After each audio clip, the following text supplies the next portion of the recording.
আসসালামু আলাইকুম। আমি এখন আছি মাগুরা নুমানি ময়দানে। এই যে দেখেন এই দোকানের একটা আজব জিনিস, যে এখানে ভাই একটা ব্যানার বা পোস্টার দিয়েছে, এই দোকানে বেপরদা মহিলা প্রবেশ নিষেধ। এখন আমরা ভাইয়ের সাথে কিছু কথা বলবো। আসসালামু আলাইকুম ভাই। ওয়ালাইকুম আসসালাম। ভালো আছেন? আলহামদুলিল্লাহ। আপনার এখানে কি কি বিক্রি হয় এবং কি দামে বিক্রি হয়? এখানে খাসির টিকিয়া 10 টাকা পিস, ডিমের চপ 10 টাকা পিস, চিকেন ফ্রাই পিস 30 টাকা, লেগ পিস 60 টাকা, আস্ত রসুনের চপ 10 টাকা, কলিজার চপ 10 টাকা, স্পেশাল আলুর চপ আছে, ওটা একটু দেরি হয়, ওটা 5 টাকা পিস। ভাই আর একটা প্রশ্ন আছে আমার। আপনার এই যে একটা পোস্টার আছে, এই বিষয়ে আমাকে কিছু বলতে পারেন? আসলে বেপর্দা নারীদের প্রবেশ নিষেধ, এটা এটা আমার ব্যক্তিগত, আমি একজন মুসলিম, আমার একজন মুসলিম পরিচয় আছে।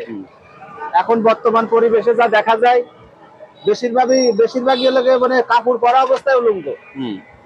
কাপড় পরা কিন্তু উলঙ্গ দেখা যায়। জি জি। এই কারণে আমার বিবেকে বাধা দিচ্ছে। এই কারণে যদি আমি একটু কড়া ভাষায় লিখেছি, আমি চাই হুম 90 ভাগ মুসলমানের দেশ, প্রত্যেকটা দোকানে ছোট করে একটা হাদিস লেখুক, হুম আমার দেখা দেখি হুম 10টা দোকান গুলো 10টা হাদিস মুখস্থ হয়ে যাবে।